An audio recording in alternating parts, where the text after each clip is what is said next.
शिवसेनेचे खासदार संजय राऊत आता माझ्यासोबत आहेत.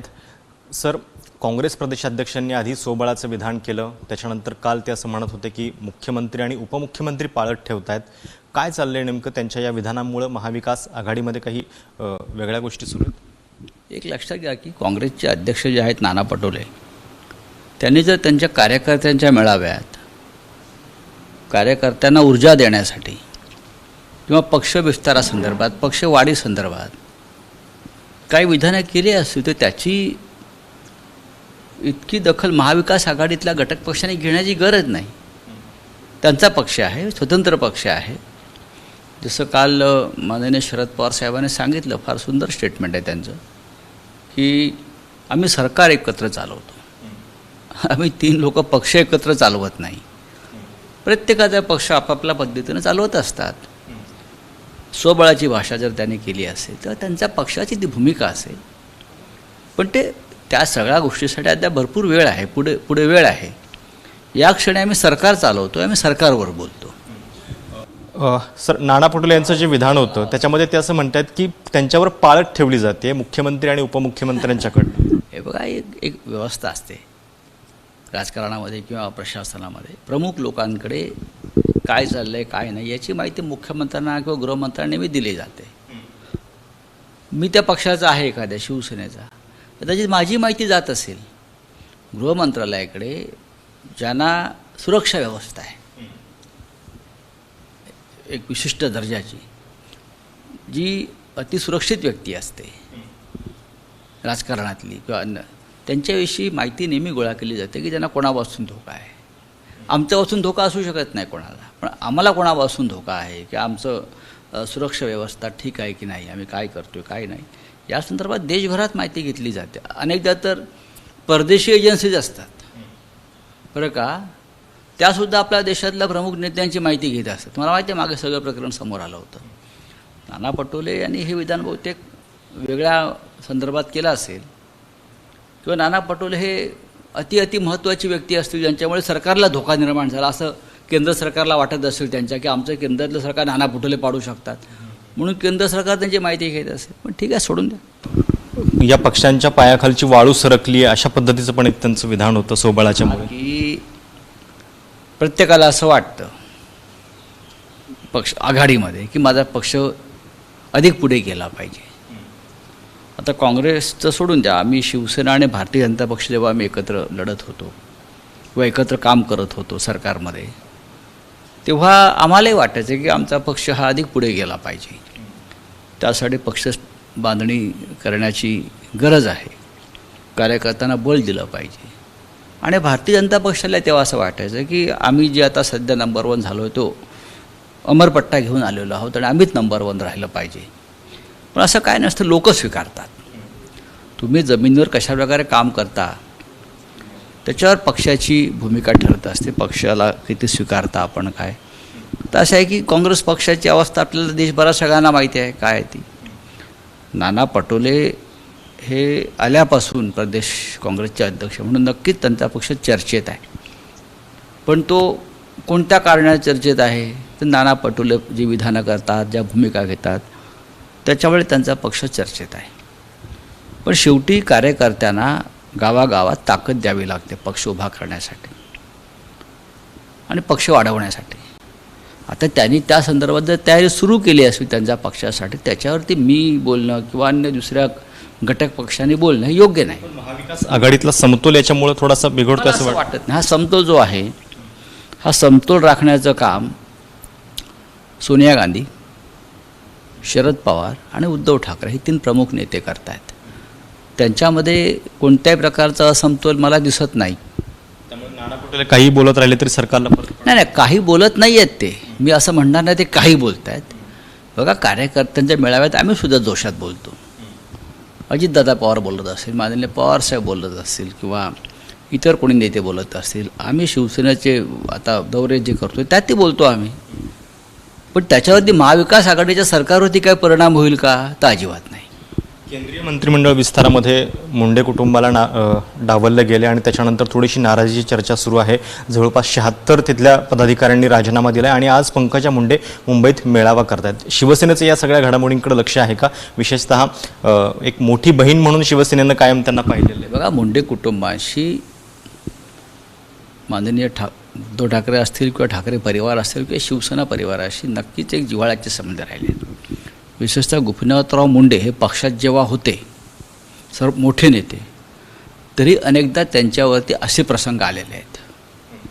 आपल्याला माहीत असेल की पक्षामध्ये अडगळीत टाकणं किंवा त्यांना विश्वासात न घेणं किंवा त्यांना त्रास देणं, त्याच्यामुळे अनेकदा गोपीनाथराव मुंडे साहेबांनी पण त्रागा केलेला आहे, स्वतःला मनाला यातना करून घेतलेल्या आहेत. हे प्रकार आम्ही आमच्या डोळ्याने पाहिलेले आहेत. मुंड्यांच्या बाबतीमध्ये मुंडे हे लोकनेते होते. गोपीनाथराव मुंडे हे महाराष्ट्राचे एक लोकनेते होते. ते एका समाजाचे नेते नव्हते.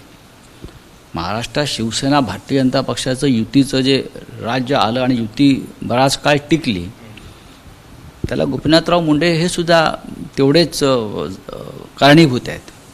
त्यांचा जो एक संयम होता, स्वभाव होता.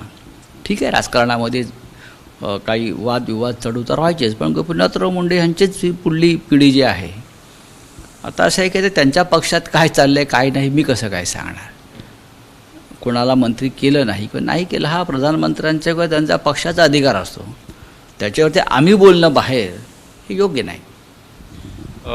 लोकसंख्या नियंत्रण कायद्याची खूप चर्चा अचानक सुरू झाली आहे. उत्तर प्रदेश सरकारने त्या संदर्भातलं एक धोरण तयार केलं आहे आणि असं म्हटलं जातं की देशपातळीवरती सुद्धा हा कायदा आणण्यासाठी प्रयत्न होऊ शकतात. आधी उत्तर प्रदेशमध्ये त्यांचं सरकार आहे, त्यांना करू द्या. देश पातळीवरती चर्चा व्हावी लागेल, संसदेमध्ये होईल किंवा बाहेर चर्चा करावी लागेल, लोकांची मतं घ्यावी लागतील. पण लोकसंख्या नियंत्रण हा एक महत्त्वाचा विषय गेल्या अनेक वर्षापासून या देशात चर्चेला आपण टाकलेला आहे. आणि समान नागरी कायदा हा त्यातलाच एक भाग आहे.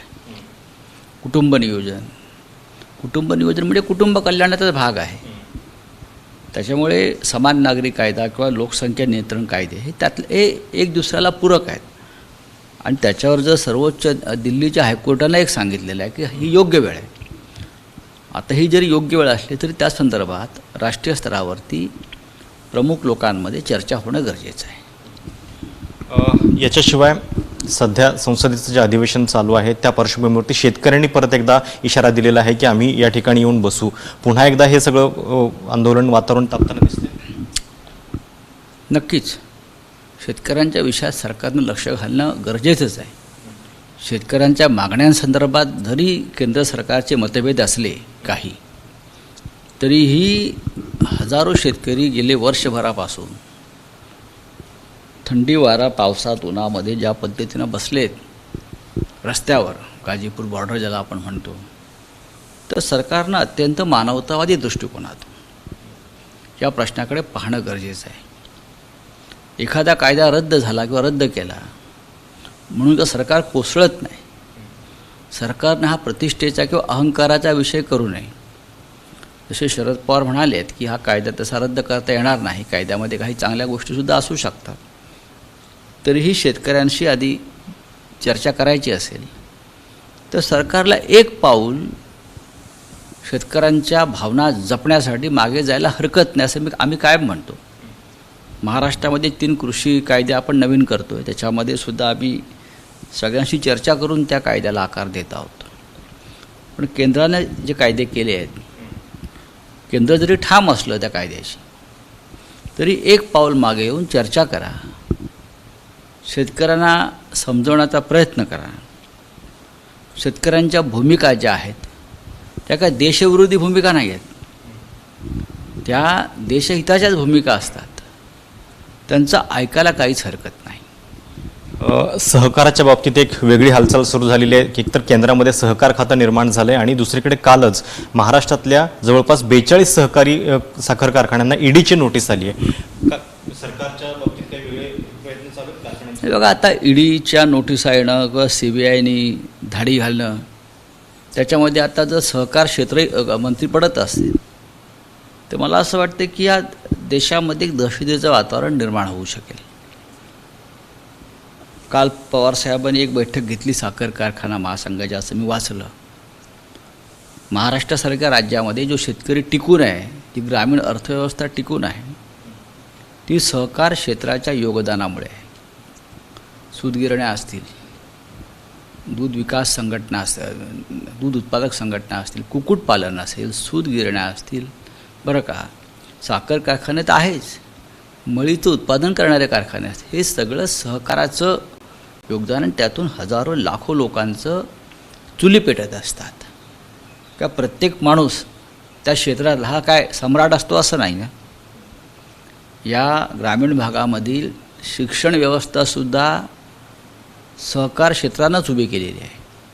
शाळा, कॉलेजं, महाविद्यालय, वैद्यकीय कॉलेजं आणि त्यातून अगदी गावखेड्यापर्यंत मुलांना शिक्षणही मिळते, मुलांना मदत होते. आता हे सगळं सहकारातून घडल्यावर त्याच्यात कुठेतरी एखादं उणं असतं, कुठे नाही आहे ते.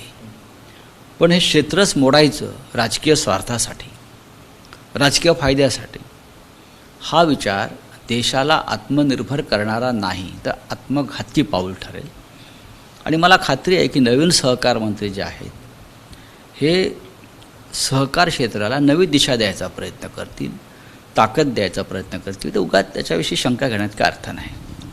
हे होते खासदार संजय राऊत. कॅमेरामॅन वेद पांडेसह प्रशांत कदम, ABP माझा, नवी दिल्ली. ABP माझा, उघडा डोळे बघा नीट.